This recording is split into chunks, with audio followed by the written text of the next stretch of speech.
Timnas Indonesia menyapu bersih gelaran FIFA Matchday bulan Juni dengan kemenangan. Setelah Oman, kini giliran Mozambik yang jadi santapan empuk skuad Garuda Nusantara. Permainan cair penuh dominasi dari John Hartman sukses mengatrol turun posisi Osman Bas di tangga klasemen FIFA. Performa impresif kembali ditunjukkan para prajurit merah putih di Stadion Gelora Bung Karno. Sejumlah momen istimewa juga tertuang di laga kontra Mozambik, mulai dari aura leadership Kevin Dix, munculnya Sinteyong yang menyemangati mantan anak asuhnya, hingga John Hartman yang memberi ultimatum kepada para rival ASEAN.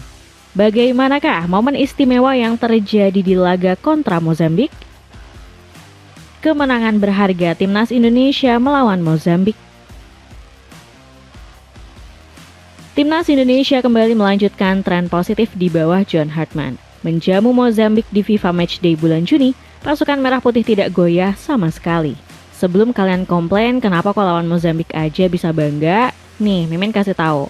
Mozambik mungkin bukan negara Afrika yang begitu kental dengan sepak bola di era modern. Namun mereka juga bukan negara random yang tiba-tiba diajak sparring PSSI di FIFA Matchday kali ini.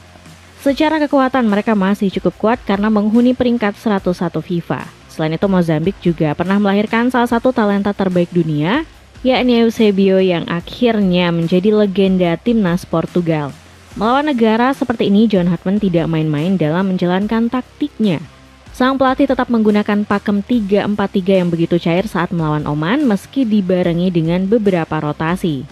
Martin Paes menggantikan Emil Audero di bawah Mistar. Di depannya terdapat trio bek tengah Rizky Ridho, Elkan Bagot, serta Kevin Dix. Dua wingback diisi Calvin Verdong dan Doni Tripamungkas yang mengapit dua metronom lini tengah, Ivar Jenner dan Joey Pelupesi. Sementara di depan, Marcelino Ferdinand akhirnya kembali mengisi sayap kanan, menemani Ole Romani dan Ragnar Oratmangun. Susunan tersebut berhasil membuat pasukan merah putih tampil ngegas sejak menit awal. Bahkan Ole Romani hampir membawa Garuda unggul cepat di menit kedua. Berawal dari sepak pojok Kevin Dix, bola membentur tiang usai ditanduk Elkan Bagot. Kemulut di depan gawang gagal dimaksimalkan Ole yang membuat bola kembali mencium tiang untuk kedua kalinya. Kendati pun begitu, striker 25 tahun itu akhirnya membalas kesalahan tersebut sekitar 10 menit berselang. Awalnya Martin Paes bergerak layaknya sweeper kiper yang menyapu umpan progresi pemain Mozambik. Bola kemudian melaju secara cepat hingga jatuh ke kaki Ragnar Oratmangun. Hanya bermodal satu kontrol sentuhan, pemain 28 tahun itu langsung mengirim umpan terobosan ke garis depan. Ole Romani yang tidak mendapat pengawalan berarti bergegas melewati kiper dan mempecundangi satu bek Mozambik. Sepakan kaki kirinya bersarang mulus di gawang Mozambik yang sudah menganga. Indonesia sejatinya bisa menambah setidaknya 2 gol lagi selama pertandingan. Salah satunya lewat skema sepak pojok yang sayangnya dianulir karena gangguan Ivar Jenner ke kiper Mozambik. Kalau dilihat-lihat, skema set piece timnas ini makin ngeri juga. Di match lawan Oman kita bikin 1 gol dari tendangan bebas. Sedangkan lawan Mozambik kita 2 kali hampir bikin gol dari sepak pojok. Sebenarnya ini tuh timnas apa Arsenalnya Mikel Arteta sih? Kok skema bola matinya bisa jago banget gini ya? Nah, selain momen tersebut ada satu lagi kesempatan yang seharusnya bisa berbuah gol. Tepatnya di babak kedua dari akselerasi kencang Raihan Hanan di sisi kanan. Sayang seribu sayang, umpan camik yang dikirim penggawa Persija Jakarta itu gagal dimaksimalkan oleh Nathan Choaon. Sepakan deras pemain asal Rotterdam ini justru mengenai mistar gawang. Indonesia akhirnya cukup memenangkan laga dengan skor tipis saja 1-0. Lagian Mozambik rada-rada curang nih. Pas lawan Oman mereka rada plenger sampai kena bantai 4-1. Giliran lawan King Indo, mainnya kok tiba-tiba serius banget ya. Terutama di babak kedua. Pertahanan mereka begitu rapat hingga mustahil buat ditembus. Namun kemenangan tersebut sudah cukup baik mengingat peringkat Mozambik yang sejatinya masih di atas kita. Terlebih kita mendapat bonus berkat raihan clean sheet yang dicatat Martin Paes. Berkat hasil ini Indonesia tetap bertahan di peringkat 118 sementara Mozambik dikatrol turun ke 103. Lihat nih, pelatih Mozambik aja sampai ketiduran karena saking pusingnya ngelawan King Indo.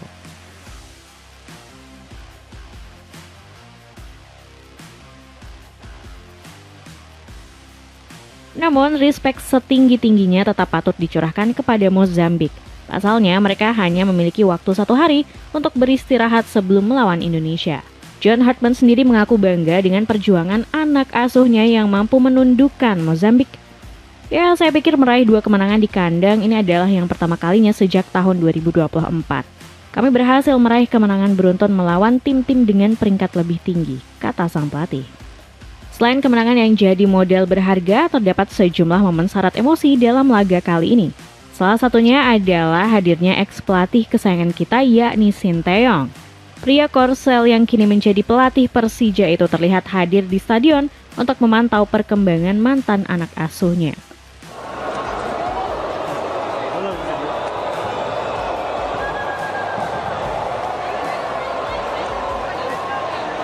Tidak hanya Coach Shin, hal serupa juga dilakukan oleh Mace Hillhurst.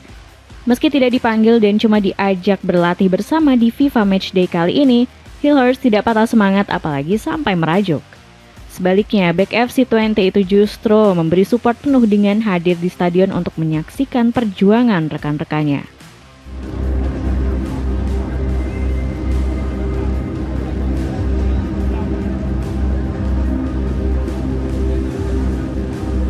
Yang tidak kalah penting, sinar kebahagiaan di tubuh timnas berhasil dibentuk kembali.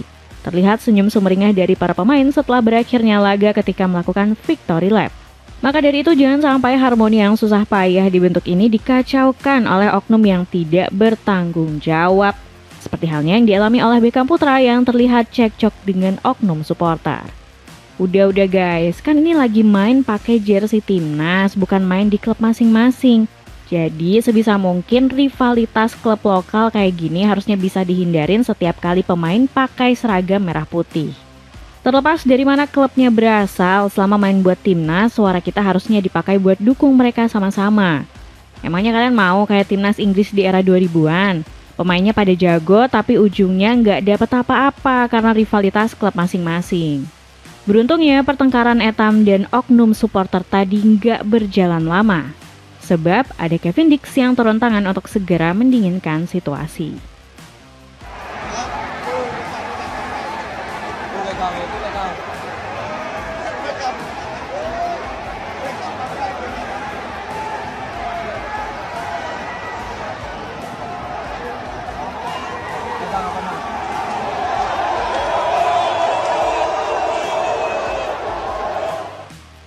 Dapatkan jaket kece anti air yang cocok banget kamu pakai nongkrong dan motoran. Cek linknya di bawah ini.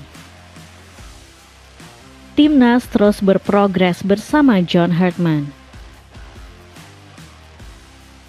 Kemenangan tipis atas Mozambik semakin menambah daftar panjang catatan manis di bawah John Hartman.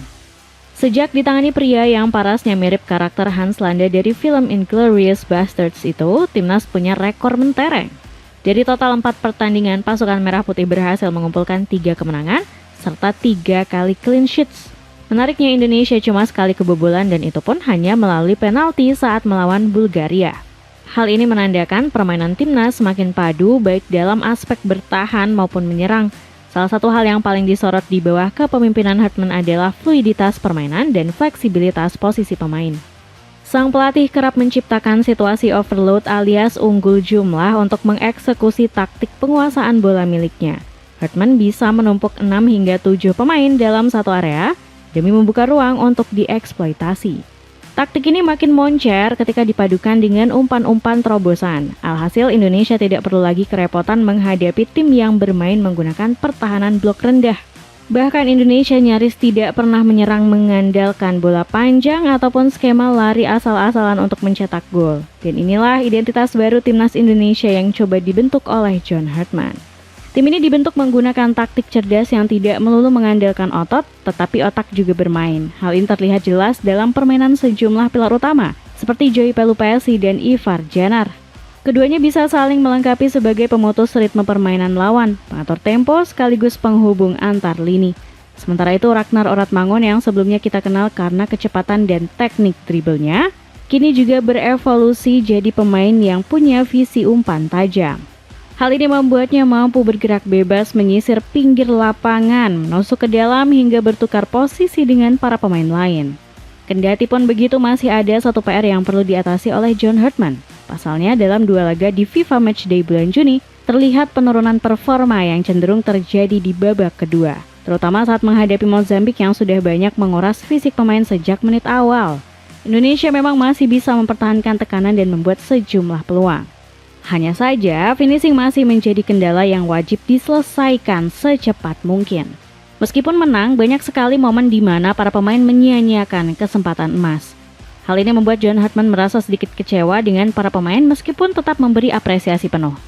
Tentu mengecewakan karena kami tidak mencetak lebih banyak gol, tetapi pada saat yang sama saya senang melihat penampilan yang tangguh. Kami sempat mendapat tekanan pada beberapa momen dan harus berjuang keras untuk melewatinya. Kami membutuhkan ujian semacam itu, kata sang pelatih. Di sisi lain, laju kencang timnas bersama John Hartman nampaknya mulai mengusik tim-tim rival di kawasan ASEAN. Mereka takut Indonesia bakal segera bangkit dan memenangi Piala AFF bulan Juli mendatang. Terbukti Kim Sang-sik selaku pelatih timnas Vietnam hadir langsung guna memantau permainan Garuda. Kok agak aneh ya? Padahal tadinya media Vietnam sudah koar-koar habis Indonesia ngalahin Oman di tanggal 5 Juni kemarin. Bahkan mereka bilang bakal ngasih paham ke John Hartman di Piala AFF 2026. Tapi sekarang kok tiba-tiba malah mantau gini ya? Kalau takut mah bilang aja kali, nggak usah gengsi gitu. Kendati pun begitu, John Hartman justru tidak khawatir dengan manuver mata-mata dari negara rival. Sebab sesuai perkataannya, pemain yang akan dibawa di Piala AFF nanti berbeda dengan komposisi timnas sekarang. Ia mengaku bakal membawa lebih banyak pemain lokal yang artinya pola permainan timnas tidak akan sama 100% dengan 2 uji coba sebelumnya. Di sisi lain, John Hartman juga sudah mengantongi sejumlah taktik guna menjungkalkan para rival. Sebut saja seperti kemunculan bibit muda macam Doni Tripamungkas yang melesat di bawah bimbingan sang pelatih. Meskipun berkaki kidal dan terbiasa jadi bek kiri, Doni bisa disulap untuk bermain di sisi kanan. Dengan taktik fleksibel Hartman, Doni jadi bebas bergerak menyisir sisi sayap, masuk ke dalam hingga bertukar posisi dengan pemain lain. Selain Doni, ada pula sosok seperti Raihan Hanan yang sudah diberi kesempatan.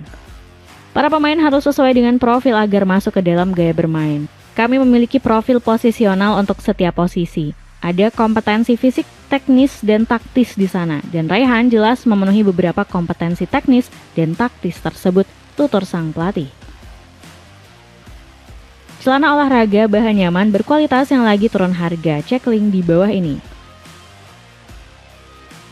Dengan kemenangan dalam 2 FIFA Matchday bulan Juni, akankah timnas Indonesia tampil semakin menjanjikan bersama John Hartman?